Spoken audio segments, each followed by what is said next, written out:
As obras do Espírito Santo, elas são inúmeras. Eu gostaria que você abrisse comigo a sua Bíblia em 1 Coríntios capítulo 2.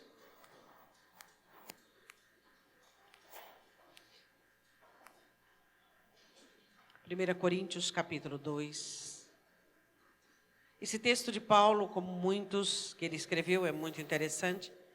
Nós vamos ler até o versículo 16, mas a nossa meditação é apenas do 14. 1 Coríntios capítulo 2, versículo de número 6, ele fala sobre o caráter da pregação dele. Ele diz assim no versículo 6, todavia falamos sabedoria entre os perfeitos, não porém a sabedoria deste mundo, nem dos príncipes deste mundo que se aniquilam. Ele atribui aqui perfeição, a plenitude do Espírito Santo, mas falamos a sabedoria de Deus, oculta em mistério, a qual Deus ordenou antes dos séculos para a nossa glória. 1 Coríntios 2, 8, a qual nenhum dos príncipes deste mundo conheceu, porque se a conhecessem, nunca crucificariam o Senhor da glória. Mas como está escrito, as coisas que o olho não viu e o ouvido não ouviu, e não subiram ao coração do homem, são as que Deus preparou para os que o amam. Mas Deus nos revelou pelo seu Espírito, porque o Espírito penetra todas as coisas, ainda as profundezas de Deus. Porque qual dos homens sabem as coisas do homem, senão o Espírito do homem que nele está? Assim também ninguém sabe as coisas de Deus, senão o Espírito de Deus. Mas nós não recebemos o Espírito do mundo, mas o Espírito que provém de Deus, para que pudéssemos conhecer o que nos é dado gratuitamente por Deus, as quais também falamos, não com palavras que a sabedoria humana ensina, mas as que o Espírito Santo ensina, comparando as coisas espirituais com as espirituais. Ora, o homem natural não compreende as coisas do Espírito de Deus, porque lhes parecem loucura, e não pode entendê-las, porque elas se discernem espiritualmente. Mas o que é espiritual discerne bem tudo, e ele de ninguém é discernido, porque quem conheceu a mente do Senhor para que a possa instruí-lo? Mas nós temos a mente de Cristo. Versículo de número 14, eu queria que você lesse junto comigo. Ora, o homem natural não... Vamos ler junto? Vamos começar de novo? Ora, o homem natural não compreende as coisas do Espírito de Deus, porque lhe parecem loucura, e não pode entendê-las, porque elas se discernem espiritualmente. Podemos assentar. O apóstolo Paulo fala, entre muitas coisas, sobre o que nos é dado gratuitamente, as coisas que o Senhor nos oferece. E ele termina dizendo sobre as coisas espirituais sendo coisas loucas para o homem natural. Você consegue discernir as características do homem espiritual que ele coloca nesse texto? Ele começa falando sobre a perfeição. Então ele vai discriminando, ele vai dizendo que o espiritual, ele recebe as coisas de Deus, as coisas que os olhos não viram, que os ouvidos não ouviram e que jamais penetrou no coração humano. Ele fala sobre as coisas que Deus dá gratuitamente, ele fala que o espírito do homem espiritual o discerne bem, o interpreta bem, assim como o Espírito de Deus discerne as coisas de Deus. E ele termina a última etapa falando sobre as questões, ele diz assim, as coisas do Espírito. Para o homem natural, obviamente, ele estava falando do ímpio. Mas hoje nós não podemos ter essa margem. Hoje nós temos uma igreja abarrotada por homens naturais. Pessoas que não são espirituais. Por quê? Porque nós vamos falar hoje de coisas espirituais que parecem loucura para alguns crentes. De coisas espirituais que os crentes não conseguem discernir.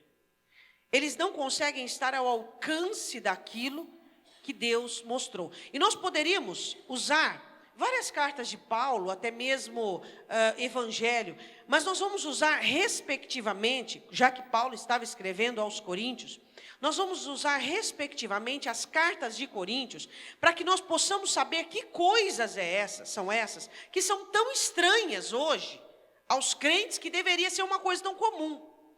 Você concorda que as coisas do Espírito Santo deveriam ser para nós natural, comum, e deveriam ser discernidas de uma maneira muito óbvia, de uma maneira muito fácil? Nós vamos falar de algumas coisas. Primeiro eu quero falar sobre a loucura, quando Paulo diz, ele diz, vou ler o 14 novamente para você, ele diz assim que eles não compreendem. Por isso eles dizem que são loucuras. Depois, eles não conseguem entender. Por isso eles não discernem. Então, o que você não entende, você não discerne. Por isso que o Senhor Jesus diz na parábola da semeadura que se compreende o evangelho com o coração, não aqui. Não se entende Deus aqui, se entende Deus aqui. O homem bom tira do seu coração coisas de tesouros velhos e tesouros novos. Eu quero falar sobre as primeiras loucuras. O homem natural não compreende. Eu quero que você vá comigo em 2 Coríntios, capítulo 3. Vamos falar de coisas de crentes que são loucuras para crentes de hoje. 2 Coríntios 3. Poderíamos falar, já disse, sobre inúmeras coisas. Poderíamos usar qualquer texto bíblico para falarmos das loucuras que hoje para os crentes é loucura. Mas vamos, já que Paulo escreve aos Coríntios, vamos usar as cartas de Coríntios. 2 Coríntios capítulo 3, versículo de número 2.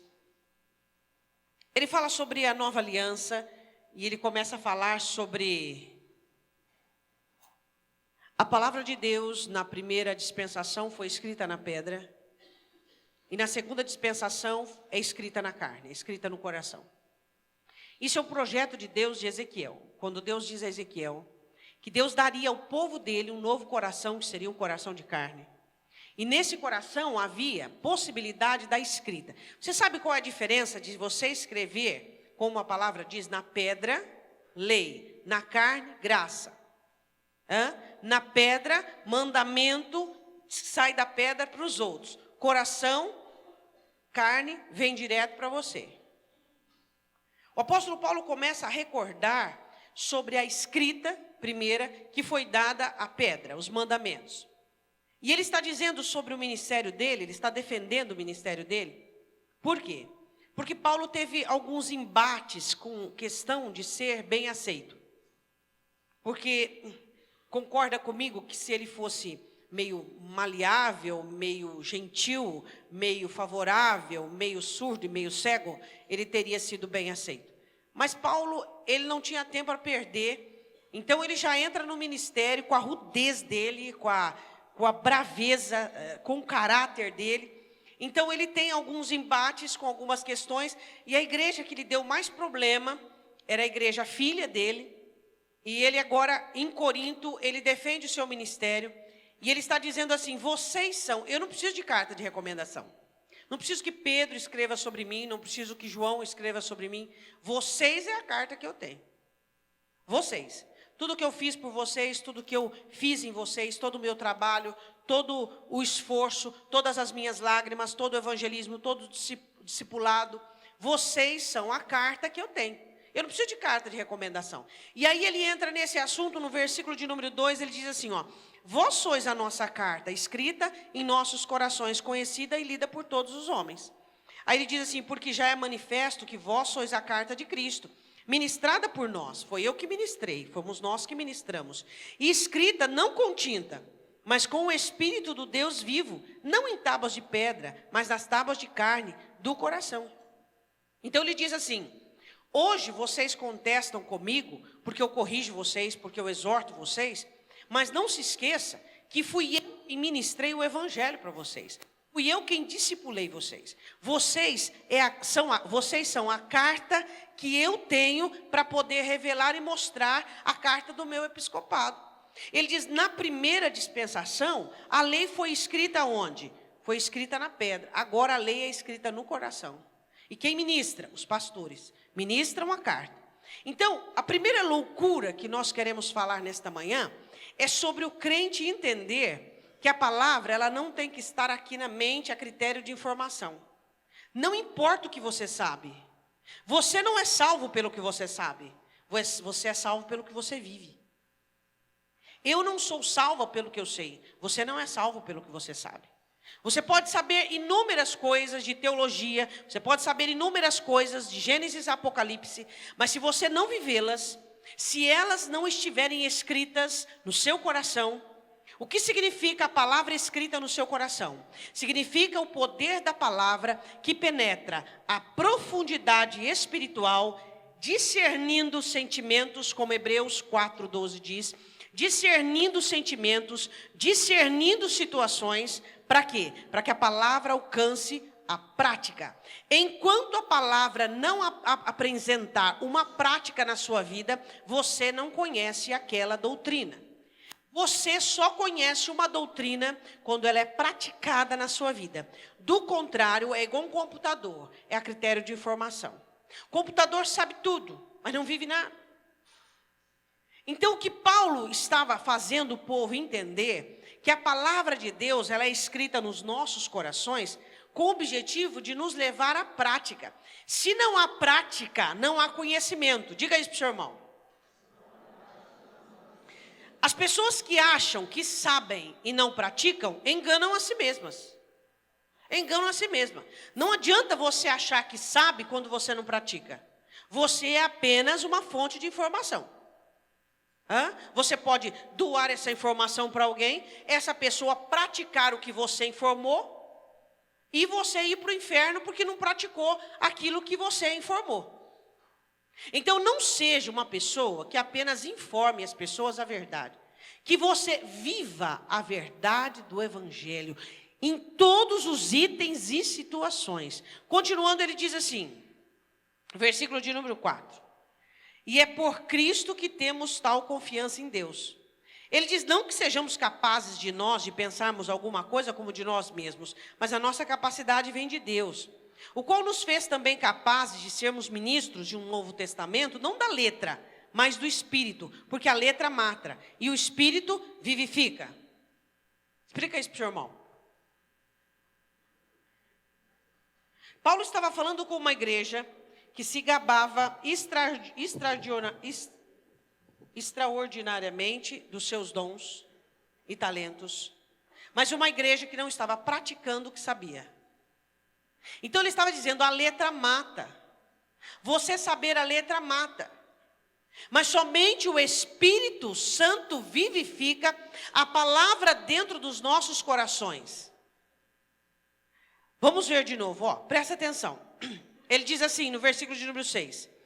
Mas o Espírito, a letra mata, mas o Espírito, porque a letra mata e o Espírito vivifica. A letra mata, mas o Espírito vivifica. Diga de novo. Por que a letra mata? Porque quando você sabe a critério de informação, é só letra. Não tem o espiritual. É horrível. Você vira um crente que só fala. Um crente que engana a si mesmo. É horrível. Você olha e você pergunta a si mesmo. Espera aí. Alguém ser enganado por alguém? É até... Agora, o próprio crente enganar a si mesmo e dizer para ele que todos os dias ele é crente, e dizer que todos os dias ele tem aliança com Deus, e dizer para ele, e ele vai no culto, e ele faz oração, e ele faz campanha, e ele toma ceia, e ele ora, e ele acha que é crente quando ele não é. Espera aí. Por quê? Porque a letra vai matando aos poucos. Você recebe o evangelho e não pratica, recebe o evangelho e não pratica, recebe o evangelho e não pratica. Você começa a morrer por dentro, a sua alma começa a ficar cauterizada, ela começa a não corresponder mais ao evangelho, e você começa a ser função de armazenamento apenas, você só armazena informação. Então nos tornamos como sepulcros caiados. Somos pessoas que por fora exprimimos, enganamos os outros, mas o Espírito Santo não conseguimos enganar, porque a verdade do evangelho é notória e visível por meio da nossa prática. Uma das questões que a igreja de Corinto não gostava de Paulo, porque Paulo era firme e absoluto no posicionamento dele. Por exemplo, quando ele não quis levar Marcos, contrário à opinião, causou até separação dele e Barnabé, que eram juntos. Não vou levar, pronto, acabou. Não quero levar ele. Então deram a ele Silas, eu não quero levar, não vou com ele. Eu não acho digno dessa missão. Pronto. A igreja ficou assim, de olho regalado, dizendo, Paulo não tem amor, Paulo não tem misericórdia. Mas era o posicionamento dele, pronto. Era o posicionamento dele como apóstolo, como discípulo, como instrutor, como responsável pela obra que ia fazer. Ele não ia levar Marcos e pronto. Então Barnabé opta por ficar com Marcos e separa Silas para Paulo. Agora a questão é, a letra mata. Se a palavra de Deus não trouxer para você caráter, se a palavra de Deus não trouxer para você firmeza, se a palavra de Deus não trouxer para você idoneidade, é só letra. É só letra. Você sabe por quê? Essa onda profética de amor se esfriando está avassalando a igreja por falta de caráter. Pessoas que têm caráter, que têm idoneidade em Cristo, o amor não esfria. Você passa por vale, por provação, por situações, seu amor aumenta. Por quê? Porque uma também das loucuras do cristianismo é você saber que você vai passar por aflições nessa terra, por tribulações nessa terra, por circunstâncias adversas, e seu amor por ele aumenta. Essa é uma das loucuras do evangelho. Quem apresenta o evangelho como spa, como uma fonte de sossego, conforto, está mentindo. Está mentindo. O evangelho é um campo de guerra. O evangelho não é um jardim, não é um spa, não é uma situação confortável. O evangelho, ele agride a sua alma, ele agride o seu eu, ele agride a sua velha criatura. Aí você vai colocando para fora toda aquela nojeira, toda aquela situação. Você vai sendo desafiado dia após dia. Todos os dias um desafio. Vai morrer, vai para o altar, vai morrer, vai morrer, vai morrer. O evangelho é um desafio para a alma. E qual é o conforto que nós temos no evangelho? A presença e a plenitude do Espírito Santo de Deus em nós. Mas não existe conforto onde a nossa carne se conforta, onde o nosso eu se conforta. Não existe esse tipo de conforto. Mas é isso que alguns crentes optam e preferem no evangelho. Por isso que a igreja está abarrotada. Paulo diz, o homem natural. A igreja está cheia de homem natural. Cheia de mulheres naturais. Quando eu digo homem, eu falo de gênero. Está cheia de homem natural que não compreende as coisas do Espírito. Quais são as coisas do Espírito? Uma delas, a palavra é escrita no meu coração, ela fere, ela machuca, ela é como espada. E ela faz o quê? A palavra fere o nosso coração para que nós possamos praticá-la. Você e eu somos crentes, por quê? Porque viemos à igreja, porque temos função, porque temos dom, porque temos talento, ou porque nós vivemos o evangelho. O que me faz crente não é o meu dom, não é o meu cargo. Muitas pessoas com dons vão para o inferno. O que me faz crente é a palavra viva e eficaz, mais penetrante do que espada alguma de dois gumes, que divide alma e espírito e traz discernimento do coração, da mente e dos sentimentos. A palavra viva. O que nos faz crente não são os nossos dogmas, os nossos costumes, a nossa apologia. Não, o que nos faz crente é a vida poderosa da palavra de Deus dentro de nós, fazendo efeito, nos levando todos os dias a morrer um pouco mais, um pouco mais, um pouco mais. Diga amém. E ele continua dizendo, no versículo de número 7, e se o ministério da morte, gravado com letras em pedras, veio em glória, ele está falando de Moisés, de maneira que os filhos de Israel não podiam fitar os olhos. Eu quero que você preste muita atenção nisso, porque se você não entender isso, você não vai entender o véu, de que véu ele está falando. Não se entende um versículo isoladamente, você lê lá, porque o véu tem que ser tirado, o véu já foi tirado, o véu não foi tirado, você fala por quê? Entenda aqui, no versículo de número 7, ele diz sobre o véu, e ele diz, não estou falando do véu, não, estou falando do outro tipo de véu, tá? Moisés colocava o véu, a face de Moisés, por causa da glória do rosto, o qual era transitória. Moisés não queria que o povo visse a glória de Deus ir embora, porque o povo era oscilante, o povo era dúbio. Aí ele diz assim no versículo 8, como não será de maior glória o ministério do Espírito? O ministério do Espírito é muito mais glória, é muito mais poder. Por quê? Porque ele é permanente. Ele não é transitório, ele é permanente, é da terra para o céu, é da terra para o céu, e ele aumenta, ele não diminui, ele não pode diminuir, apesar que alguns têm diminuindo, como Paulo diz, não apagueis o Espírito. E ele continua dizendo no versículo de número 9, porque se o ministério da condenação foi glorioso, muito mais excederá em glória o ministério da justiça, Ou seja, se a letra veio para apontar o pecado e condenar, foi glorioso. E agora? Onde veio trazer a justificação do sangue de Cristo. Versículo de número 10, aí ele começa a falar dele. Ele diz assim: porque também o que foi glorificado nesta parte, não foi glorificado por causa desta excelente glória. Porque se o que era transitório foi para a glória, muito mais em glória o que permanece. Tendo, pois, tal esperança, usamos de muita ousadia no falar. O que ele está dizendo? Ele está dizendo o seguinte: vocês acham ruim comigo? Que eu sou firme, sou grave, sou pesado, sou duro, sou objetivo. Ele diz: por que eu sou assim? Porque o ministério do Espírito é de muito mais glória, porque eu não tenho tempo a perder. Ele diz: eu não posso lidar com vocês como uma igreja que vai passar 40 anos no deserto, que vai passar por uma apuração, que depois vai entrar por uma terra prometida física. Não. Eu preciso ser ousado com vocês. Eu preciso ser firme e objetivo com vocês. Porque eu não estou levando vocês para uma Canaã terrena. Eu estou levando vocês para uma Canaã celestial. Ele diz: a primeira dispensação, o ministério dado a Moisés, era uma glória transitória, era mandamento. Agora é muito mais e vocês devem suportar essa glória. Paulo estava dizendo: eu carrego comigo essa incumbência de levar para vocês essa glória. E vocês devem ser fortes o suficiente para suportar a glória de Cristo. Porque a glória de Cristo também é a exortação, a repreensão e a transformação de vocês. Loucura para os crentes é ser repreendido e exortado. Loucura para os crentes é ser ensinado. Ontem eu estava lendo um versículo muito interessante. Gosto muito de Ezequiel. O Senhor falou assim para Ezequiel: Ezequiel, fala que eu vou passar todo mundo debaixo da vara. E eu vou separar os rebeldes dos mansos. Achei tão interessante aquele versículo.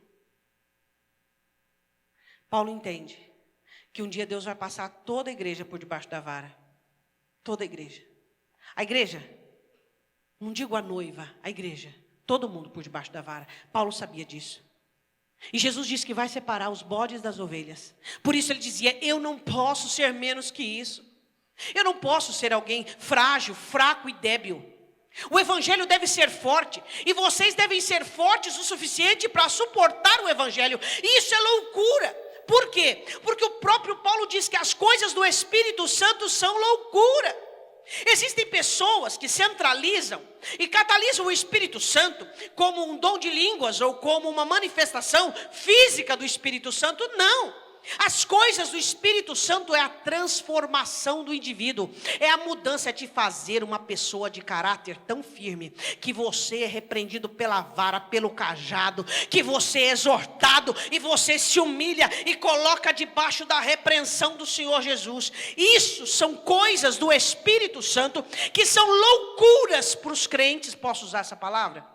Posso usar um termo pejorativo para a palavra crente? Porque hoje em dia tem crente natural e crente espiritual. Então, crente eu digo sobre os frequentadores da igreja. Então, para os crentes naturais, tá? Porque Paulo estava falando em Coríntios do ser humano ímpio. Mas hoje nós temos crentes naturais. Então vamos fazer uso. Para o crente natural é loucura essa maneira de Deus tratar o seu povo. É loucura. Por quê? Porque eles acham que porque a graça existe, Deus não vai corrigir, não vai exortar, não vai educar, não vai disciplinar. Eles pensam isso. Então é loucura para os crentes de hoje achar que Deus vai machucá-los. E ele diz: eu firo para sarar. E ele diz: eu castigo para que vocês se tornem meus. Isso é loucura ou não é para alguns crentes? Diga, pode dizer a verdade. É loucura. Alguns crentes não aceitam esse evangelho. Diz: não, eu não quero esse evangelho. Eu quero o evangelho do oba-oba. Eu quero o evangelho das sensações. Eu quero um evangelho que não me incomode. Eu quero um evangelho que não me transtorne. Mas o evangelho é justamente para incômodo, para transtornar você, para virar a sua cabeça, para virar a sua vida de cabeça para baixo e dizer para você: estava tudo errado, assim que é certo. Diga amém. Aí diz assim: bom, se eu sou ousado, é por isso que eu sou ousado, né? Aí ele diz assim no versículo de número 13: e não somos como Moisés, que punha um véu sobre a face, para que os filhos de Israel não olhassem firmemente para o fim daquilo que era transitório. Eu não ponho véu nenhum. Eu mostro a minha face, eu digo tudo aquilo que é da maneira que é. Eu trato vocês como pessoas maduras e adultas, ele estava dizendo. Moisés tinha que pôr o véu porque o povo era débil, oscilante, idólatra, tendencioso a desviar-se. Então, se o povo visse a glória esvaecer, o povo ficaria meio desanimado e prostrado. Ele diz, eu não uso véu nenhum. A minha pregação é clara e objetiva, todo mundo entende. Não é uma palavra que precisa ficar cobrindo aqui, cobrindo acolá. Não vamos cobrir o adultério, não vamos cobrir a maledicência, não vamos cobrir, não vamos falar explícito não. Vamos indo comendo pelas beiradas. Isso não é evangelho, isso é loucura para alguns crentes que são naturais. Ele disse assim, eu não coloco véu, tudo que eu falo é claro. A glória que existe em mim é esse poder e essa autoridade de correção, de chegar para vocês e dizer, isso está errado, está errado, está errado. Continuando, ele diz assim, mas os seus sentidos foram endurecidos, porque até hoje o mesmo véu está por levantar na lição do Velho Testamento, o qual foi por Cristo abolido. Sabe o que está dizendo? Moisés usou o véu, mas tem muito crente dentro da igreja com o véu, cobrindo. Disfarçando o que é, não mostrando quem é, não revelando quem é. Jesus aboliu o véu, mas tem muita gente se cobrindo,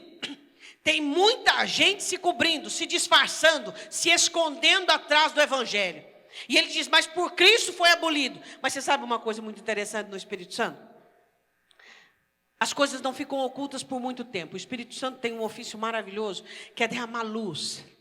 A pessoa ela vem à igreja, ela começa a disfarçar, e ela começa a fingir, ela finge por alguns anos. Mas de repente, tudo se ilumina, e todas as obras dela são patentes e nuas. Tudo fica claro. Continuando. Versículo 15. E até hoje, quando é lido Moisés, o véu está posto sobre o coração deles. Quer dizer, ainda existem pessoas que usam a letra para morrer. Existem pessoas que o evangelho ainda não funciona. Versículo 16, mas quando se converterem ao Senhor, então o véu se tirará. Olha para o seu irmão e diga, tira o véu. Toda pessoa convertida é clara, óbvia e objetiva. Ela não usa de disfarce. Quantas vezes nesse púlpito aqui, eu falo de jogo, de engano, de disfarce, de um monte de coisa. E os crentes continuam jogando, disfarçando, mentindo com dubiedade, dúbio coração. Hoje, segunda pensa outro, quarta pensa aquilo, quinta pensa aquilo. Eu não consigo acreditar que um crente desse é convertido. Não consigo, porque uma das obras do Espírito Santo é a rudimentação. Ele rudimenta, ele coloca pilastras dentro de nós. É sim, sim e não, não. Somos firmes, cabais e determinados. Somos determinados. Ele diz assim, quando se converter, tira-se o véu. Ou seja, a pessoa que se converte, ela não precisa disfarçar e fazer de conta. Esse vai pensar que eu santo, esse vai pensar que eu sou espiritual, esse vai pensar que eu sou... Não. Uma das loucuras do evangelho é você ser o que você é, sem disfarce. E as pessoas que não gostam de mim, você vai fazer o quê? A igreja de Corinto, grande parte dela não gostava de Paulo. E ele era o pai deles.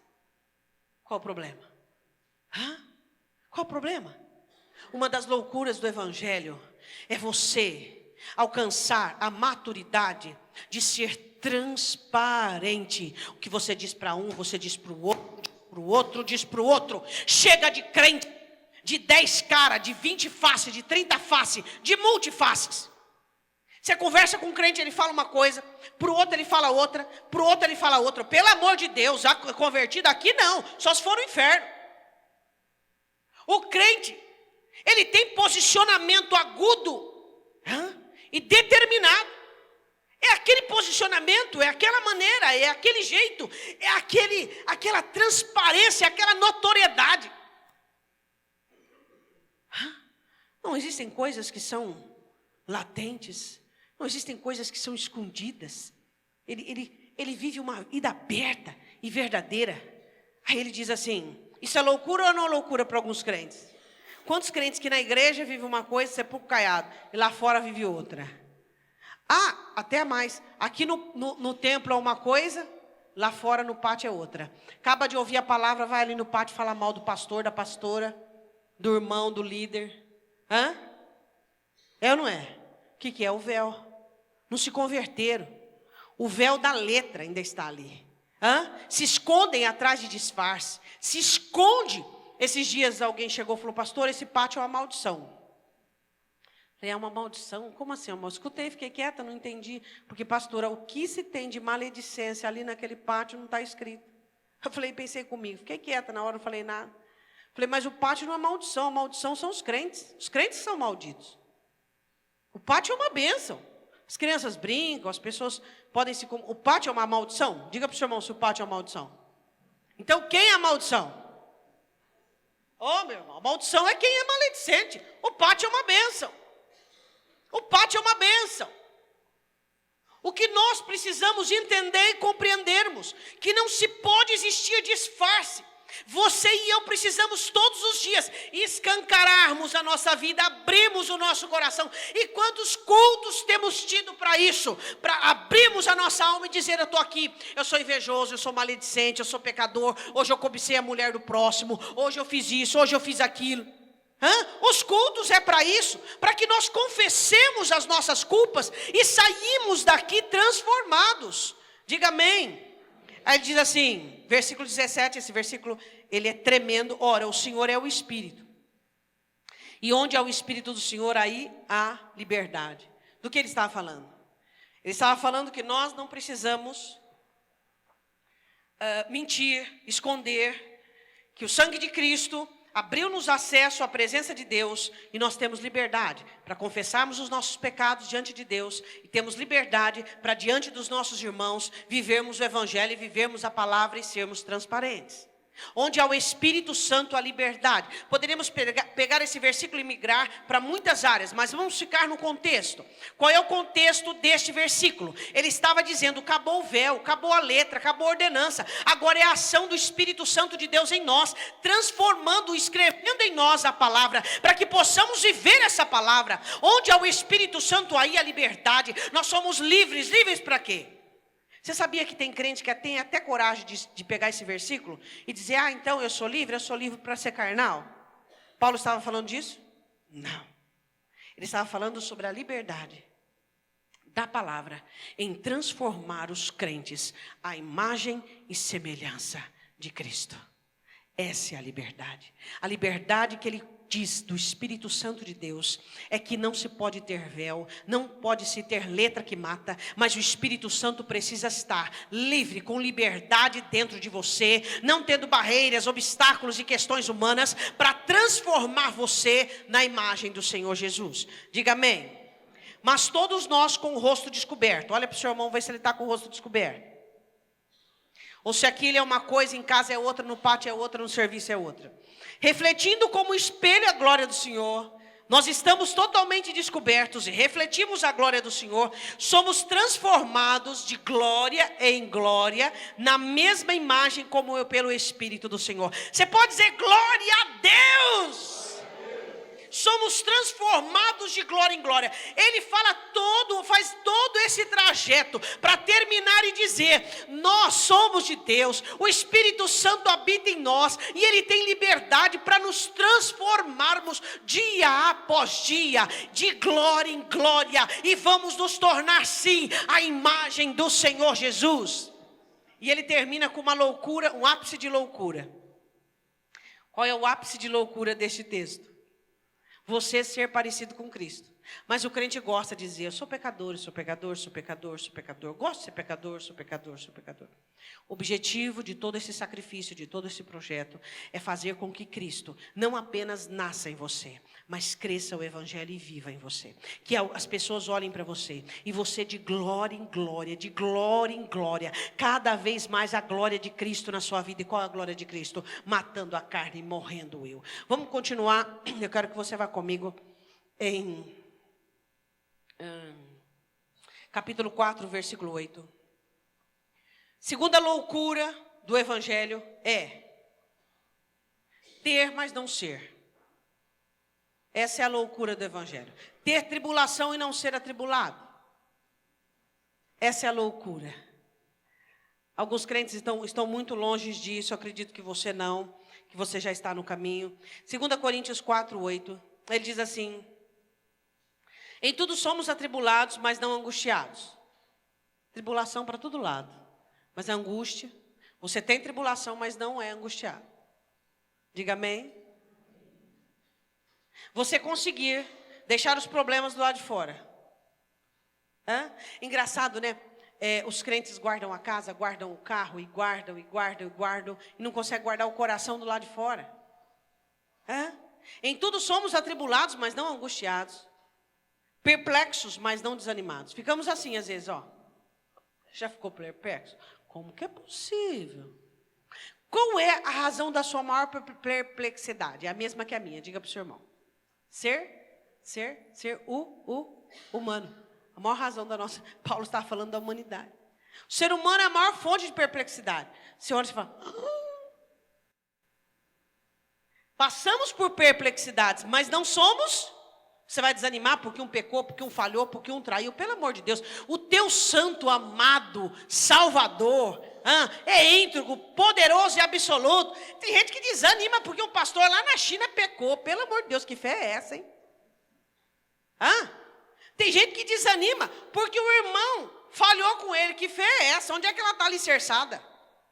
A nossa fé está alicerçada em Cristo. Perplexo, você fica perplexo? Obviamente. Você fala assim... Como é que pode? Cadê gratidão? Cadê reconhecimento? Cadê santidade? Cadê frutificação? Cadê? Não tem nada. Tudo bem, continua. Não desanimados. Isso é uma das loucuras do Evangelho. Isso é uma das loucuras das coisas do Espírito Santo. Você vê tudo aquilo, mas não toca aqui. Aí ele continua dizendo. Ele diz perseguidos, mas não. Nunca, desamparado nunca. Aí ele continua abatido, mas não. Às vezes você se abate. A gente se abate, a gente chora. A gente quer ir para o céu logo. Não é? A gente quer ir para o céu, quer despedir da terra, quer ir para o céu logo. Leva, Senhor, leva. Abatidos, mas não destruídos. Aí você levanta da oração novinho em folha. Por quê? Não que você não é humano mais. Você sente. Você é humano, você sente. Só que os seus sentimentos não conseguem causar em você impressão destruidora. Você se abate, mas não é destruído. Você passa 3 dias no quarto, fede, no quarto você já se levanta. É ou não é? 4 dias, que às vezes eu uso, é só uma expressão verbal. Esses dias uma irmã chegou para mim e falou, pastora, mas já faz 5, não melhorou. Eu digo, não, peraí, é só um número que eu uso por causa de Lázaro, não tem nada a ver como literal. Agora, olha para o seu irmão e diga assim, agora alguns ficam loucos. Eu não, nem você. Olha o que Paulo diz. Trazendo sempre, em todo tempo, por toda parte. Então é sempre, em todo lugar, a mortificação do Senhor Jesus no nosso corpo. Explica isso aí para o seu irmão. O que é trazer sempre, por toda parte, a mortificação do Senhor Jesus no nosso corpo? Paulo diz em Romanos 6, que Jesus Cristo morreu para que todos morressem com Ele. É isso que ele estava dizendo. Estava dizendo que eu e você sempre estamos morrendo. Sempre estamos deixando de fazer a nossa vontade. Sempre estamos negando a nossa vontade. Sempre. Aí ele diz assim, para que a vida de Jesus se manifeste também no nosso corpo. Para que Jesus viva em mim, eu preciso morrer. Se eu não morrer... Você sabia que tem crente que converteu faz 30 anos e não entende esse texto? E não vai entender, ele vai ficar mais 20 anos, mais 10, mais 30 dentro da igreja, ele não consegue entender isso aqui. Por quê que ele não entende? Porque ele não vive, porque é loucura. Mas como assim? Eu vou deixar de ter personalidade? Eu vou deixar de existir? Eu vou deixar de ser eu mesmo? É isso aí. Tudo isso aí. Versículo de número 11. E assim nós que vivemos, estamos sempre entregues à morte por amor de Jesus, para que a vida de Jesus se manifeste também na nossa carne mortal. Diga glória a Deus. 16. Por isso não desfalecemos, mas ainda que o nosso homem exterior se corrompa, o interior contudo se renova de dia em dia. Você vai ficando cansado por fora, às vezes envelhecendo, às vezes defraudado, mas por dentro novinho em folha. Novinho em folha, cada vez mais novo, cada vez mais jovem, cada vez mais novo, cada vez mais jovem. Sabe uma das coisas que eu não entendo no crente? Para mim, isso é o cansaço. Não consigo entender um crente cansado. Não consigo. Parece que é uma coisa assim que eu não... Sabe quando não dá liga?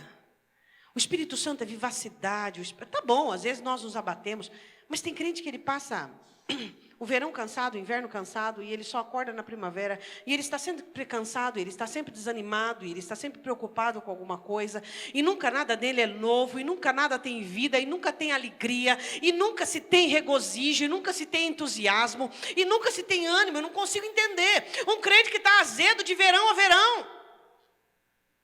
Onde é que está o Espírito Santo, a alegria do Espírito Santo, o vigor do Espírito Santo? Onde está a força do Espírito Santo? Ainda que o nosso homem exterior se corrompa, o interior se renova de dia em dia, cada vez mais animado, cada vez mais pronto, cada vez mais inteligente, cada vez mais discernimento, cada vez mais, cada situação que se passa por fora, rudimentar, ruim, negativa, mais inteligente do lado de dentro, mais discernimento, mais preparado para a glória, mais preparado para a bênção. Isso para o crente natural é loucura. Por quê? Porque as coisas que lhe acontecem do lado de fora contaminam ele por lado de dentro. Isso para mim é loucura e para você também. Um crente permitir que as obras do lado de fora contaminem as obras do Espírito Santo do lado de dentro, isso sim é loucura. Ele diz assim, porque a nossa leve e momentânea tribulação. Diga para o seu irmão, a sua tribulação é leve e momentânea. A minha é leve e momentânea. Por isso que Deus dá mais, porque Ele acha que está pouco. Quando a tribulação aumenta, eu falo, o senhor está achando que está pouco, né? Então, o senhor está dando mais, estou achando que está pouco. Então, tá bom, o senhor está achando que está pouco, tá bom. É ou não é? A nossa leve e momentânea tribulação, você passa por tribulação aqui. Essa tribulação vai ser revertida o quê na eternidade? Glória. Glória. Glória, porque a nossa leve e momentânea tribulação produz para nós um peso eterno de glória, muito excelente. Não rejeite a sua tribulação, não rejeite as suas aflições. Essa é uma das loucuras dos crentes naturais. Eu não passo por tribulação, eu creio em Deus. Eu não passo por privação, eu confio no Senhor. Eu não passo por problema, porque o Senhor está comigo. Esses crentes fabricados em laboratório, eles são crentes que não entendem esse texto. Qual é o laboratório que esses crentes são fabricados? Laboratório de pastores. Pastores que formam crentes só dá zica, só dá coisa errada. Crente tem que ser formado pelo Espírito Santo e pela palavra. Pastor não pode formar crente. Por quê? Porque pastor não forma crente. Quem forma crente é o Espírito Santo, é a palavra. Pastor ministra, mas pastor não forma crente. Então, crente formado em laboratório dá isso aqui, ó. Ele passa por tribulação, ele se revolta com Deus, ele se revolta com tudo. Por quê? Porque ele não consegue entender que faz parte do pacote. A tribulação faz parte do cristianismo. A dificuldade faz parte do cristianismo. Por quê? Porque é por meio da tribulação que somos transformados de glória em glória. Então, o crente natural, quando ele começa a passar por tribulação, meu irmão, ele vira o arreio. E ai de quem está perto. Ele acha que o culpado é o pastor ou a pastora, ele acha que é o irmão, ele acha que é isso, que é aquilo. Mas ele não entende que é o Senhor quem está moldando, formando e transformando. Mas por que ele não entende? Está escrito. Paulo diz, porque é natural, parece loucura. Ele lê e não entende. Aí ele diz assim, não atentando nós nas coisas que se veem. O crente natural, tudo para ele é ver. Deus, quero te ver, quero ver seu sinal. Deus, quero ver a tua obra, quero ver. Mas nas que se não veem. O crente espiritual atenta para aquilo que ele não vê. Aqui dentro. Está aqui dentro dele. Não está aqui do lado de fora. Está aqui dentro dele. Porque as coisas que se veem são temporais e as que se não veem são eternas. Aí que entra que o crente espiritual, ele granjeia para a eternidade, o natural para essa terra. O crente natural vive à mercê dessa terra. O crente espiritual vive daquilo que vem do céu. Agora eu quero fechar essa etapa de uma maneira muito interessante. Também é loucura. Esse gemido. Isso aqui, em todas essas loucuras, eu acho que essa loucura ganha de toda loucura, das quais loucuras que nós estamos falando agora. Sabe qual é uma das maiores loucuras hoje para o crente? Natural? É falar que ele tem que desejar o céu. Os crentes tudo tem medo da morte. Eles morrem de medo de morrer. Morre de medo de morrer. Redundante, né? Mas é assim mesmo. Morre de medo de morrer. Morre de medo de morrer. Então, quando Paulo escreve isso aqui, isso são coisas do Espírito. Mas essas coisas do Espírito São loucuras para os crentes naturais, porque eles têm medo de morrer. E Paulo diz assim, nós gememos, não vemos a hora de ir para o céu. Diz para mim se isso é realidade no meio da igreja hoje. Não, porque isso é loucura. Pelo amor de Deus, Jesus é vida com abundância, aleluia. Os crentes gostam disso aí. E eles não sabem que essa abundância é o governo do Espírito Santo dentro deles. 2 Coríntios capítulo 5, vamos ler do início, para você entender que nós vamos até o versículo de número 6. Porque sabemos que se a nossa casa terrestre dá continuação, no capítulo 4, deste tabernáculo se desfizer, ou seja, o corpo, temos de Deus um edifício, uma casa não feita por mãos, eternas nos céus. Então ele faz uma comparação de uma casebre aqui e uma mansão lá em cima. O seu corpo é o casebre. E lá em cima o seu corpo glorioso, aleluia, restaurado por Cristo. Nunca mais lágrima, nunca mais dor, nunca mais frustração, nunca mais nada. E por isso também gememos, desejamos ser revestidos da nossa habitação que é do céu. Isso é loucura ou não é loucura para os crentes naturais? Espera aí, o que o apóstolo Paulo está falando, pastora, é que tem que existir em mim um gemido. Senhor, me leva.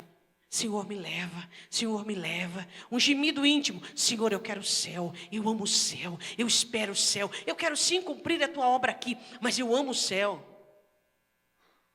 Isso aqui é loucura ou não é loucura? Mas são coisas do Espírito, que são loucuras para os crentes naturais.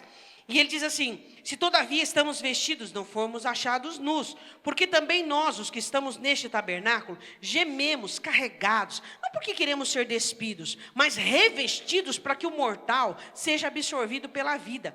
Ora, quem para isto mesmo nos preparou foi Deus, o qual nos deu também o penhor do Espírito. Por isso estamos sempre de bom ânimo, sabendo que enquanto estamos no corpo, vivemos ausente do Senhor. Paulo fala dessa separação que o corpo traz. Quando eu deixar este corpo, eu não estarei nem 1 milímetro separada pela dispensação terra e céu. Eu estarei no céu, você estará no céu. Eu quero terminar falando da loucura do Espírito Santo. E não deixo de continuar falando sobre coisas que se discernem espiritualmente. Sobre você desejar o céu. Crentes naturais não querem ir para o céu e têm medo de morrer. Você tem medo de morrer? Você pode ter medo, às vezes, receio de ficar doente, ficar numa cama, ficar dependendo dos outros. Isso é terrível. Isso aí ninguém quer. Mas morrer, eu tenho medo de morrer, você tem medo de morrer? Papum, acabou. E vamos para a glória. E vamos continuar a nossa jornada. De 0 a 10, quantos crentes você acha que tem medo de morrer? Maioria.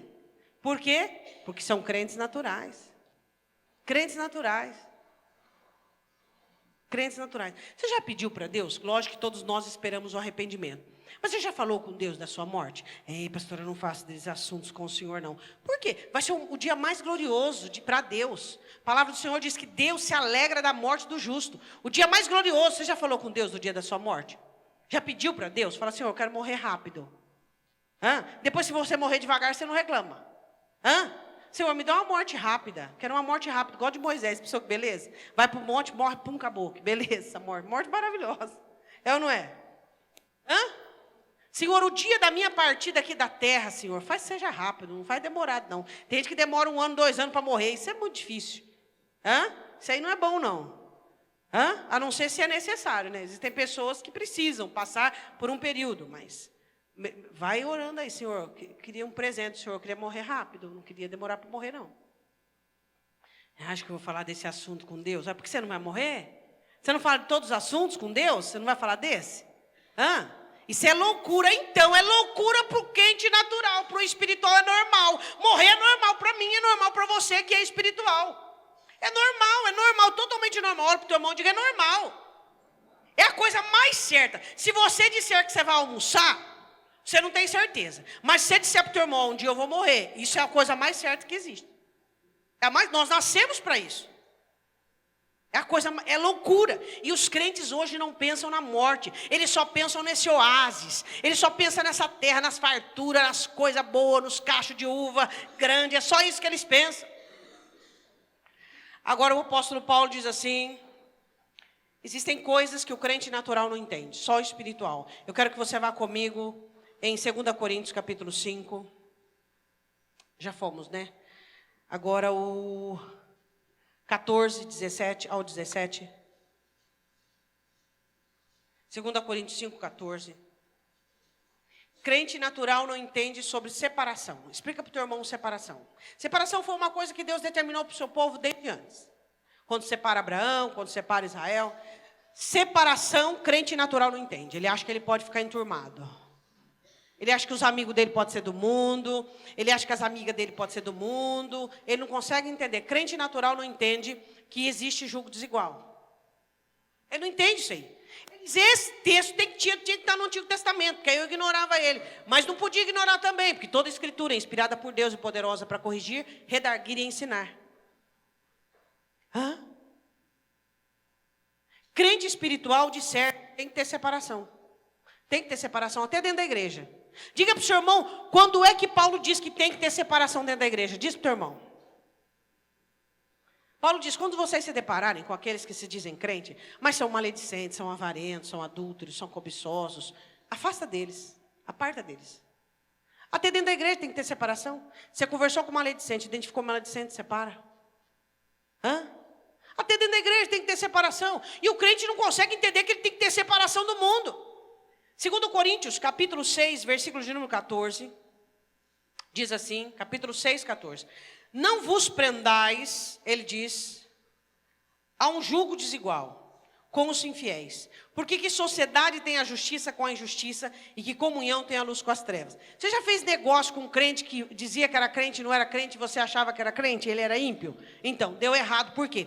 Porque o jugo desigual não dá certo. Você pensa de um jeito, a pessoa pensa do outro. Você pensa, vamos fazer assim, a pessoa pensa assim. Não dá certo. Que sociedade tem? Ele está falando, não tem alianças com ímpio. Aí ele diz assim, que concórdia há entre Cristo e Belial, o que parte tem o fiel com o infiel? Diga para o seu irmão, dentro da igreja tem muita gente infiel. Aí diz para ele assim, quem é infiel para Deus? Diga para ele, quem é infiel com Deus? Vai ser fiel com você? É lógico que não. É lógico que não. Uma certa feita, um irmão chegou para mim e disse assim, pastora, fulano de tal, ajudava na voluntariedade dos projetos? Não, eu não estava entendendo o irmão. Ele ofereceu? Não. Ele dizimava? Não. Ele sempre assessorava? Não. Está explicado, pastora, quem não é fiel com Deus vai ser fiel com o próximo? Óbvio que não. Que concórdia existe? Que aliança existe? Isso aí tem que entrar na sua cabeça. Você que é espiritual tem que discernir coisas espirituais, que não pode existir aliança, não tem como, você vai se dar mal.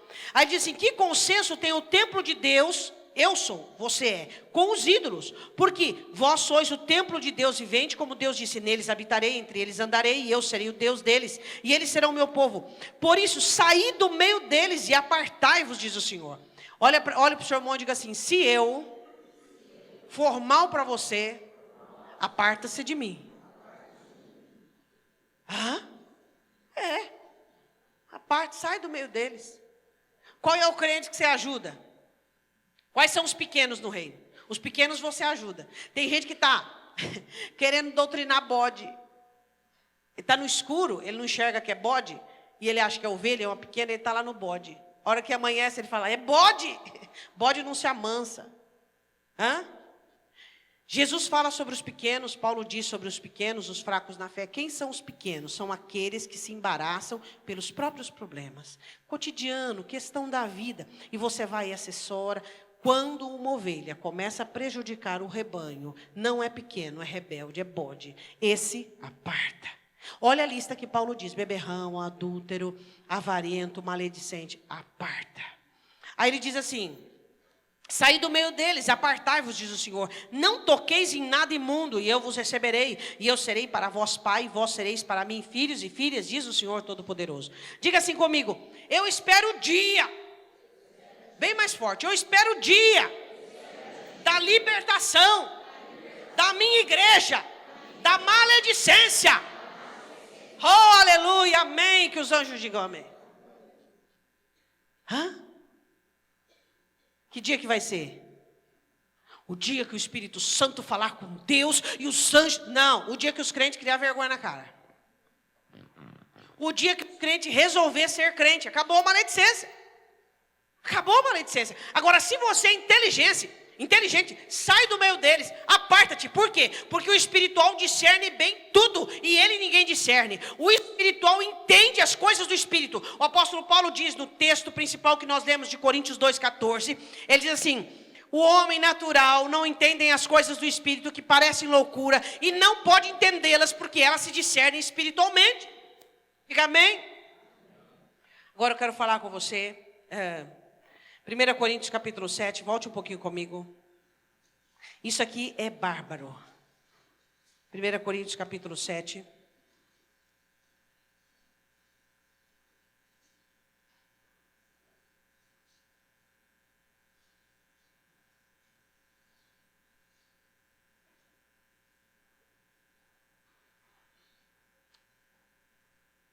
Todos acharam?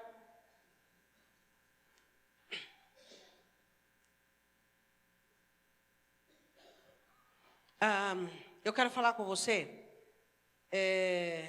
Volte comigo, para que você tenha uma ordem no texto, em 2 Coríntios 5.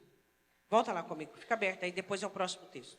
Eu quero ler esse texto aqui primeiro, para que você entenda e fique algo em ordem, para que você coloque em ordem e não crie confusão. O apóstolo Paulo diz uma coisa muito interessante, em 2 Coríntios capítulo 5, e que você precisa entender e discernir isso. Aquela pessoa que te conhecia lá no mundo, você era lá do mundo, aquele coleguinha, aquele amiguinho, você não é mais aquela pessoa, Vou agora mais adiante.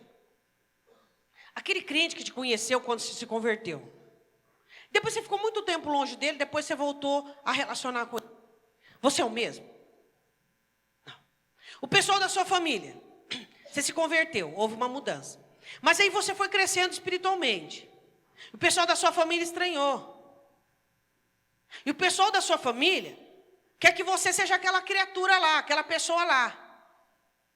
Aquele amigo que você, na adolescência, conviveu com ele, vamos supor que você conviveu com ele lá na adolescência, lá na sua igreja. Vocês eram adolescentes?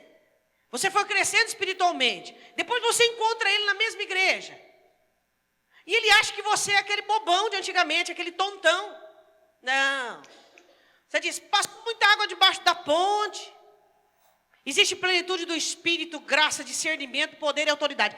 Mas aquela pessoa, ela quer te rotular como aquele Zezinho, como aquele Pedrinho, como aquele fulaninho lá de trás. Acabou, aquele lá morreu. Aquele lá morreu. Essa é uma das coisas que as pessoas não discernem. Essa mudança que tem que existir no crente. A pessoa está com você dentro da igreja há 2 anos e ela não consegue acompanhar que você está mudando. Isso tem acontecido muito dentro da igreja. As pessoas têm deixado de mudar por causa da roda de amigos. Deixa os que não aceitam a sua mudança para trás. Ah, mas você falava mal junto com nós. Isso, você usou o verbo no sentido certo, no tempo certo. Falava. Agora não falo mais. Você compactuava conosco do mesmo. Compactuava. Hoje não compactuo mais. Acabou, morreu. Isso, o crente natural não discerne. Ele acha que você é o mesmo. Ele acha que você é o mesmo. Entra verão, sai verão, você é o mesmo. Sempre aquela pessoinha, aquele bobinho, aquela coisinha, aquele fulaninho. Não, acabou, o Zezinho morreu, o Pedrinho morreu. Agora é o Pedrão. É ou não é? Agora é o José. Agora Deus está fazendo a obra. Deus, é igual assim, até os filhos confundem. Os filhos convivem com você e conhecem. Uma das coisas do crente espiritual, o crente espiritual, ninguém discerne ele, porque ele sempre está em mudança. Quando você acha que você conhece ele, você não conhece mais. Fala, ó, fulano mudou. Glória a Deus, ele está mudando. É o Espírito Santo de Deus. Agora, o crente natural, ele acha que você é o mesmo. Aquele manezinho, aquele Josézinho, aquele Pedrinho, aquela Mariazinha. Acabou, morreu, enterrou. Não existe mais. Acabou. O que você vem? Você vem buscar o quê? Tonteira? Não tem mais. Você veio usar o quê? Abusar do quê? Acabou, morreu, já foi. O Zezinho foi enterrado. O manezinho já pegou o barco e viajou para nunca mais voltar. Isso. O crente natural não consegue entender as nossas mudanças. Todo dia a gente está mudando. Todo dia. Glória a Deus. Eu olho para as obras do Espírito Santo e elas são maravilhosas, sabia? Se a minha filha fosse embora há 2 anos atrás, eu iria estar chorando agora. Ela foi embora agora de manhã, eu estou feliz da vida. Não porque ela foi embora, obviamente, mas porque está tudo bem. Tem alguma coisa errada? Não, está tudo bem. Nós mudamos, nós amadurecemos. Paulo diz em Coríntios 13, quando eu era menino, eu fazia isso, isso e isso. Mas quando me tornei a ser homem, acabei com as coisas de menino. Acabe com as coisas infantis que te atrapalham, que te amarram. E uma dessas coisas infantis são esses penduricários da sua vida. Essas pessoas que querem te ver como Manezinho, Pedrinho, Joãozinho, Josézinho. Para! Não sou mais aquela pessoa. Não existe mais aquela pessoa em mim. Não tem mais. Você vai buscar o quê? Não tem, acabou. Não existe mais. Pastor, eu não estou entendendo. Cuidado, você está aí beirando o natural. O espiritual, você vê ele a semana passada, você vê ele hoje, ele mudou. Você vai ver o mês que vem, ele está mudando. Aí o que acontece? Os naturais olham e digam assim, eles conseguem glorificar Deus pela sua mudança? Não. O líder mudou. O irmão mudou. Mudou por quê? Porque não te acompanham mais nas suas festinhas? Porque não é mais maledicente como você gosta? Porque não é mais tolo, brincalhão, chocarrista como você fazia? Mudou. Os naturais nunca vão gostar da sua mudança. Mas os espirituais olharão para você e dirão, glória a Deus, está vindo amadurecimento. Está sendo cheio do Espírito Santo. Está sendo mais grave, mais pesado. Está sendo mais firme. O irmão chegou para mim e falou, pastora, a senhora não é mais a mesma da Potirendaba. Eu falei, glória a Deus! Ô irmão, glória a Deus que eu não sou a mesma. E o ano que vem não quero ser a mesma que hoje não. E no outro ano não quero ser a mesma. Por quê? Porque a ação do Espírito Santo de Deus nos liberta, nos transforma, nos inunda, nos torna mais cabais, reais, inteligentes e livres de toda essa falsidade, essa mentira que é. Faz isso para agradar aquele, faz isso para agradar aquele, faz isso para agradar. Pelo amor de Deus, isso dá muito trabalho. Agora, está sentado? Ainda bem que está sentado. 2 Coríntios 5, versículo 14. Ele diz assim, porque o amor de Deus nos constrange, julgando nós assim que se um morreu por todos, logo todos morreram. E ele morreu por todos, para que os que vivam não vivam mais para si, mas para aquele que por eles morreu e ressuscitou. Primeiro objetivo, servir a Deus. Segundo, ser útil para você se der. O primeiro, servir a Deus. Não queira inverter os valores. Primeiro objetivo da sua vida, morrer para servir a Deus. E os seus penduricários? E os seus amiguinhos?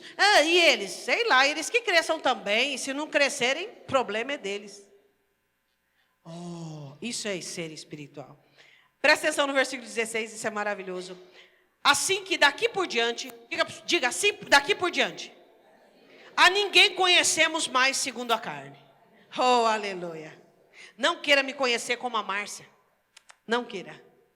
E eu não vou querer te conhecer como aquela pecadora que eu sei que você foi, aquela prostituta, aquela adúltera, aquele feiticeiro, aquele idólatra. Eu não te conheço mais como aquela pessoa. Eu te conheço como um vaso nas mãos do Senhor. Eu te conheço como alguém transformado pelo sangue de Cristo. Eu te conheço como alguém cheio do Espírito Santo. Dá para você entender isso?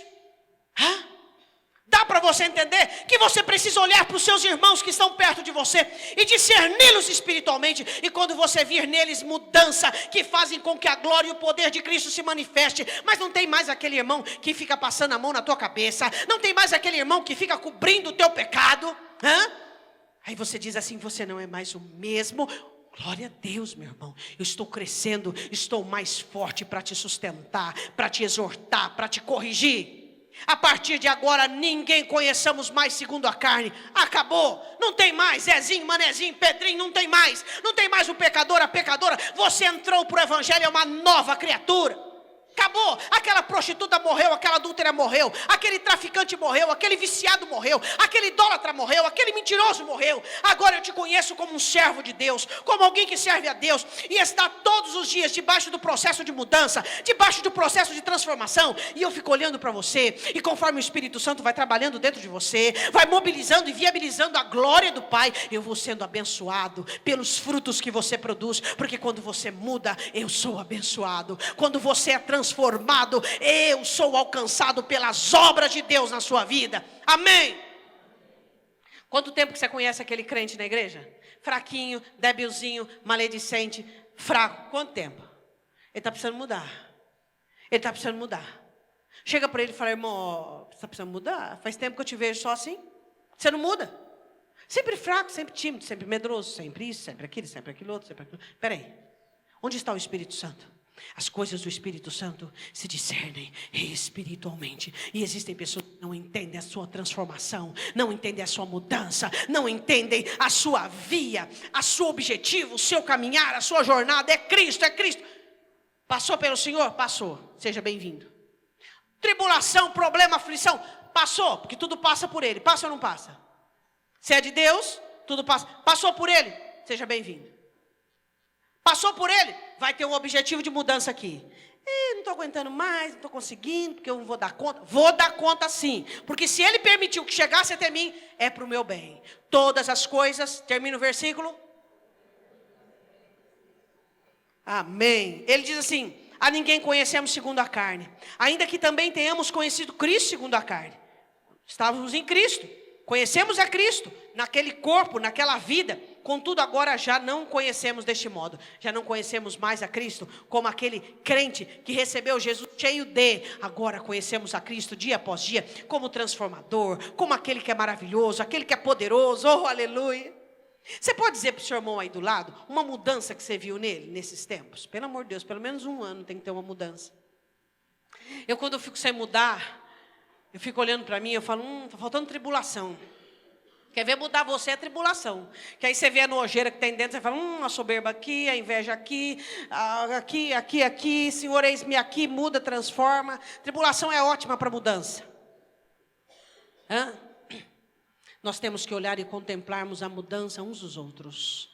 Temos que mudar, temos que mudar, temos que mudar, temos que mudar. E o natural não consegue entender as coisas do Espírito, porque elas se discernem espiritualmente. Diga glória a Deus. Agora sim, capítulo 7, 1 Coríntios 7, vamos lá comigo. 1 Coríntios 7.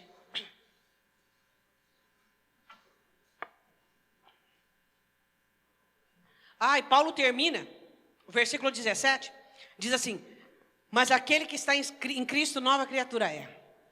As coisas velhas já se passaram, eis que tudo se fez novo. Nova criatura, nova criatura, nova criatura, novo todos os dias, novo todos os dias, todos os dias, todos os dias. Você gosta de coisa nova?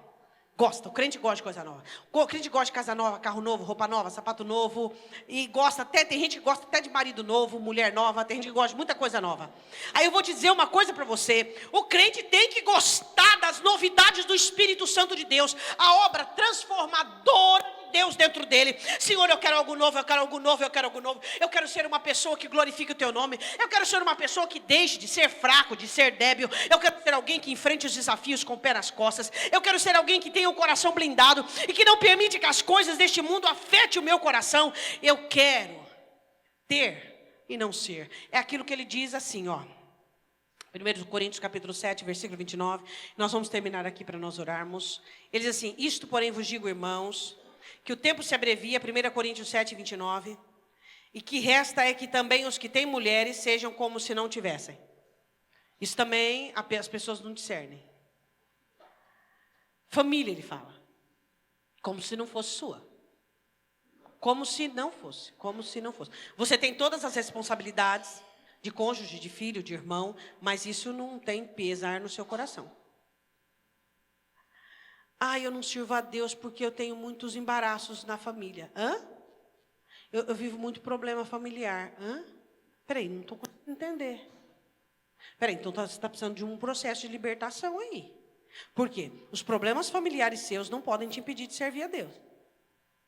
Isso é algo que não combina, você concorda? Não tem como. Você dizer, se você diz que os seus problemas familiares estão impedindo de servir a Deus, quer dizer que você não está cumprindo o mandamento. Você não está cumprindo o que está escrito aqui. Se seu trabalho, se sua vida, se tudo está impedindo você, e você não tem mais 20, e você não tem mais 30 anos. Peraí, você chegou aos 40 e aos 50 e ainda mantém essa ignorância? Peraí!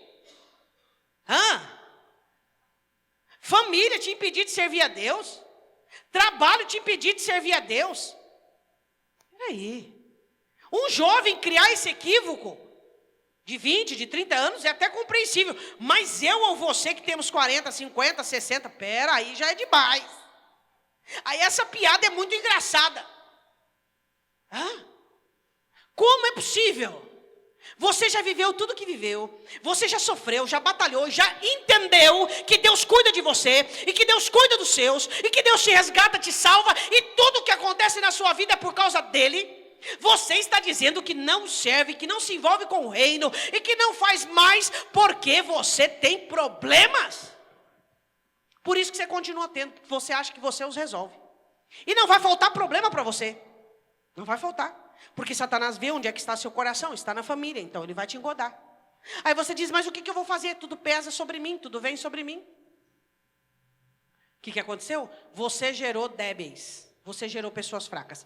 Fazer uma reunião aqui, ó, tá aqui seu jugo, tá aqui teu problema, tá aqui tua carga, tá aqui, eu vou ficar só com a minha. Porque Jesus disse que o jugo dele é suave e é leve. Toma, cada um pega o seu jugo, cada um pega o seu fardo, vamos amadurecer todo mundo. Porque o meu amadurecimento não é para carregar jugo dos outros. O meu amadurecimento é para servir a Deus. Entende ou não entende? Você vai deixar ainda que os seus problemas e que as pessoas coloquem carga na sua cacunda? E você diga, eu não sirvo a Deus porque eu tenho que ir, eu tenho que aquilo. E o outro lá forgadão, imaturo. Meu filho é imaturo, minha filha é imatura, meu cônjuge é imaturo. E você lá, morrendo, morrendo. Como é que você vai cumprir esse texto aqui? Os que têm família, como se não tivesse. Não te atrapalha. Não te faz peso. Você sabia que no céu sua família não vai ser sua família? E o que é que você vai fazer lá sem sua família? Vai morrer? Você vai fazer? Você não treinou aqui. Você tem que treinar aqui. Diz a verdade para você mesmo. O que é mais importante para você? O reino de Deus ou a sua família? Não, seja sincero, não minta. Você não está respondendo ao Divo, você está respondendo aí, para você? O que é mais importante para você? Quer ajuda? Analise o seu envolvimento e o seu tempo gasto. Com quem? Se é com a família, é óbvio que é família, porque nós somos cheios de utopia. O reino de Deus é mais importante. Mentira, mentir. Para que mentir? Para que mentir? Não tem necessidade. Eu me envolvo, e eu sofro, e eu luto, e eu trabalho, e eu não consigo confiar em Deus, e nem consigo dedicar o meu coração, e não consigo me envolver com o reino, porque a minha família.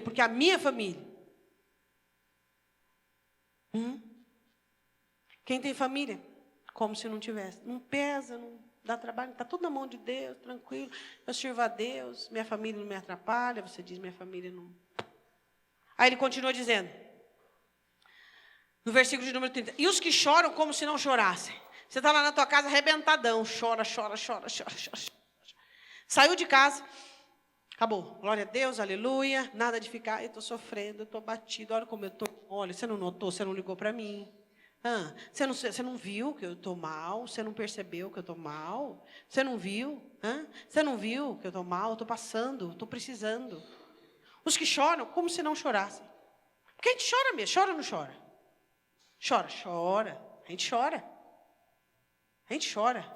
A Bíblia diz, bem-aventurados que choram. Você chora lá no teu altar, lá no seu recôndito, mas você sai de lá, poderoso, avivado, cheio do Espírito Santo. Os que choram, os que sofrem, como se não sofressem. Esse é o espiritual, ninguém discerne ele. Por que você não veio, irmão, cantar? Porque eu estou sofrendo. Como assim? Pastora, por que o senhor não veio pregar? Porque eu estou sofrendo. Que isso? Seu sofrimento vai onde? Vai no altar. Pastora, mas isso aí é muito difícil. Realmente. Só o espiritual discerne bem isso. E ele continua dizendo, os que choram como se não chorassem, os que folgam, isso aqui é difícil. Olha para o teu irmão e diga, isso aqui é difícil. Os que folgam como não folgassem. Vida boa, benção.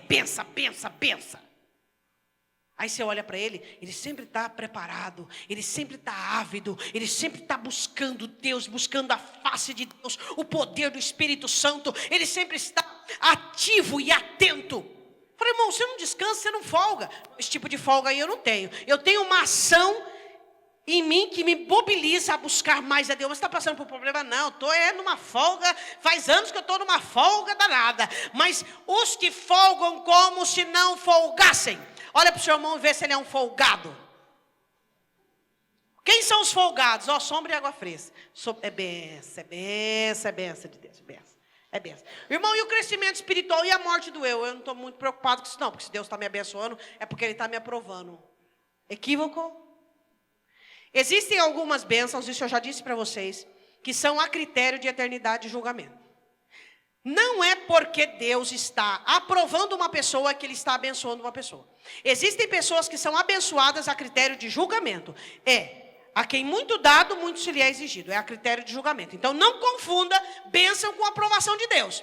Contrário, pessoas aprovadas por Deus são incomodadas. Pessoas aprovadas por Deus são atribuladas e levadas ao fogo vez por outra. Tem uns que é quase sempre, outros é vez por outra.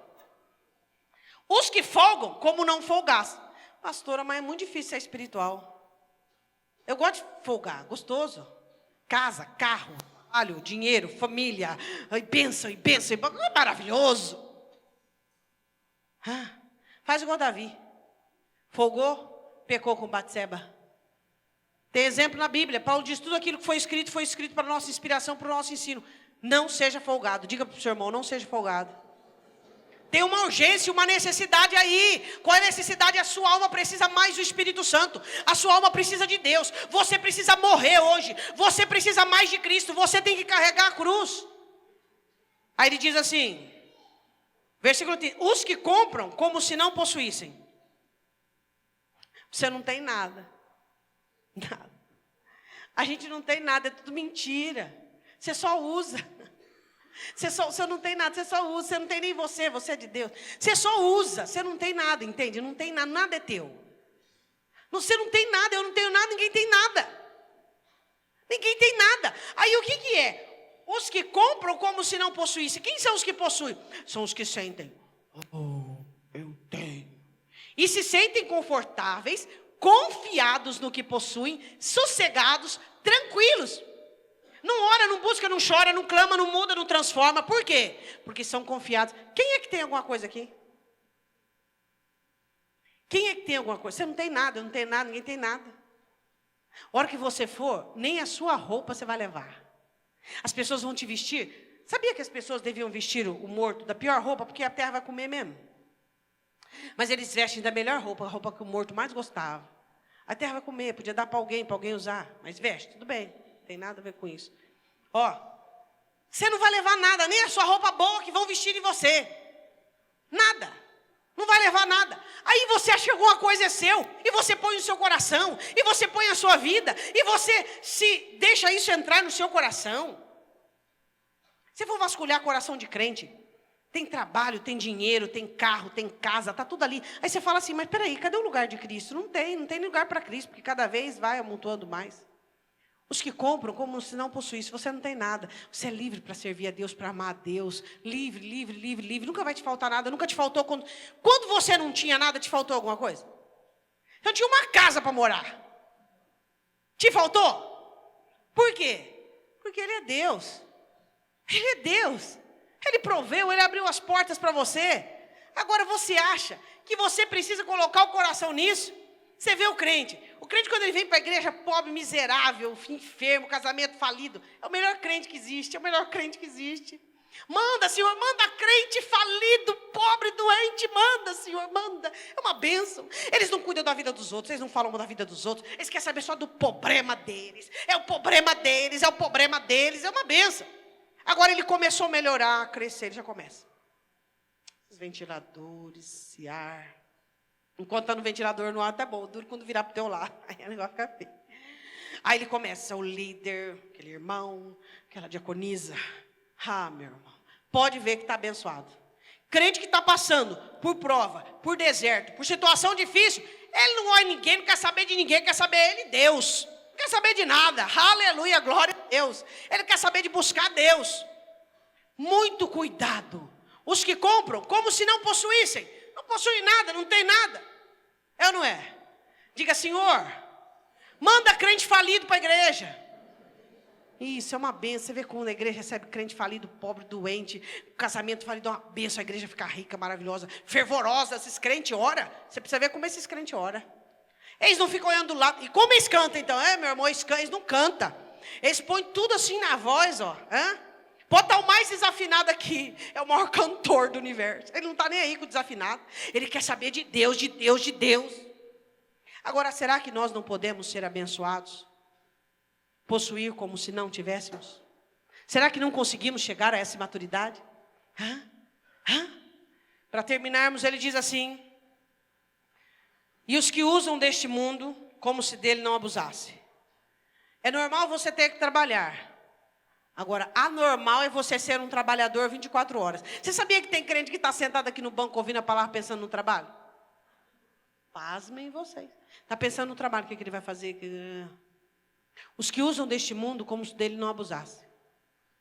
Ele não consegue, ele abusa do mundo, porque a aparência deste mundo passa. Diga amém. O apóstolo Paulo diz em Coríntios capítulo 2, versículo de número 14. As coisas do Espírito Santo parecem loucura para o homem natural, porque elas só discernem espiritualmente, e o espiritual entende tudo. Eu falei de algumas loucuras aqui, de coisas que os crentes naturais não entendem. Que todos nós possamos, em nome de Jesus, chegar a essa maturidade, chegar a esse comprometimento com o Evangelho, com a palavra, de entendermos a obra do Espírito Santo de Deus em nós e nas nossas vidas, de compreendermos que temos que ser espirituais, temos que ter o Espírito Santo. Amém? Eu gostaria que você dobrasse os seus joelhos no chão. Eu sei que você tem muito a falar com Deus. Muito, todos nós temos. Se você quiser abrir um dos textos que foi lido e orar sobre ele, eu gostaria que você pedisse ao Espírito Santo: eu quero entender as suas coisas. Eu preciso entender as suas coisas. Eu preciso muito das suas coisas. Muito. Muito. Fale com o Senhor. Fale com o Senhor. O Espírito Santo de Deus, nós te amamos. Te amamos. E reconhecemos que estamos longe de onde deveríamos estar. Queremos mais. Queremos entender as suas coisas. Oh Deus, queremos entender o que é uma indiferença santa. Indiferença santa. Sermos indiferentes às pessoas que nos cobram a mesmice. Sermos indiferentes com as coisas que possuímos. Ensina-nos a indiferença santa. Sermos indiferentes à opinião dos outros. Se esses outros se incomodam com a nossa mudança. Sermos indiferentes. Fala para o Senhor: Senhor, me ensine a indiferença santa. Eu quero ser indiferente, Deus. Indiferente a todas essas ligações, essas ligaduras. Eu quero ser indiferente, Deus, a todas essas situações que me cercam. Eu quero dar valor àquilo que o Senhor tem em mim e para mim. Diz para Ele. Diz: eu quero conhecer a indiferença santa. Chega de embaraços, chega de enrosco, chega. Chega de eu ficar me envolvendo em coisas que não são para mim. Chega de eu ficar envolvendo em coisas que não te agradam. Eu quero ser indiferente, um santo indiferente. Eu preciso parar de me preocupar com o que os outros pensam de mim. Diz para o Senhor: eu preciso ter uma vida mais íntima, mais agregada ao Senhor. Uma vida mais próxima, uma vida mais concreta. Chega de ilusão, chega de utopia. Chega, Deus. Espírito Santo, eu preciso de Ti. Você pode dizer para Ele que você precisa dEle?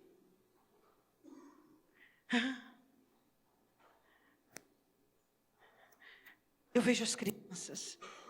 E seria tão bom você olhar para as crianças e ver que desde novinhos, eles anseiam por mais do Espírito Santo. Mais do Espírito Santo. Quando eu descobri que existia o Espírito Santo, eu desejei-o de tal maneira, de tal maneira, de tal maneira. E o meu desejo não acaba, aumenta todo dia. Conhecê-lo. Você jovem, deseja o Espírito Santo. Deseje ser cheio do Espírito Santo. Queira o Espírito Santo de Deus na sua vida. Queira o Espírito Santo de Deus. A facilidade do Evangelho. O óleo do Evangelho está na plenitude do Espírito. Com o Espírito Santo podemos. Às vezes você vê os crentes desanimados e prostrados. Aí você pergunta, mas por quê? Por quê? Porque faltou o Espírito Santo.